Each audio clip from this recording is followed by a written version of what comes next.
بسم اللہ الرحمن الرحیم۔ معزز سامعین و ناظرین، اپنے دور کی عظیم روحانی شخصیت، خاندان نبوت کے چشم و چراغ، اہل اسلام کے پیشوا حضرت امام محمد باقر علیہ الرحمہ کے حوالے سے اہل روافظ کی مشہور و معتبر کتاب الاستبصار کی پہلی جلد کے صفحہ 127 پر ایک روایت ذکر کی گئی ہے، جس میں حضرت امام نے فرمایا کہ جب نبی محترم صلی اللہ علیہ وسلم معراج والی رات بیت المعمور پہنچے، نماز کا وقت ہو گیا۔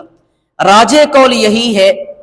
کہ جناب رسول مکرم صلی اللہ علیہ وسلم نے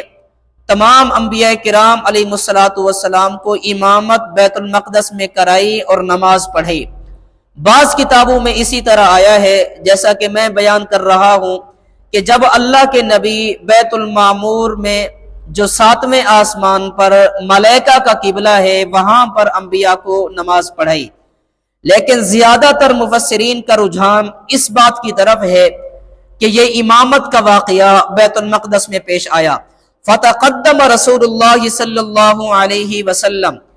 جناب نبی کریم صلی اللہ علیہ وسلم مصلی پر آئے، وصف النبیون والملائکہ، تمام انبیاء کرام علیہ الصلوۃ والسلام اور ملائکہ نے رحمت عالم صلی اللہ علیہ وسلم کی اقتداء میں صفیں بنائی تو آپ صلی اللہ علیہ وسلم نے نماز پڑھائی۔ کیا عجیب منظر ہوگا کہ نماز پڑھانے والے امام الانبیاء رسول محترم صلی اللہ علیہ وسلم ہیں، اور آپ کی اقتداء میں نماز پڑھنے والے انبیاء کرام اور فرشتے ہیں، اور پھر مؤذن حضرت جبریل امین ہیں۔ حضرت جبریل علیہ السلام نے اذان کہی۔ اب ذرا غور کیجئے کہ نبی محترم صلی اللہ علیہ وسلم کی امامت، انبیاء کرام اور فرشتوں کی اقتداء، اور حضرت جبریل علیہ السلام کی اذان، اور پھر حضرت امام محمد باقر علیہ الرحمہ کی گواہی، کتاب اہل روافظ کی۔ پوچھا گیا کہ پیارے امام کیف اذن جبریل،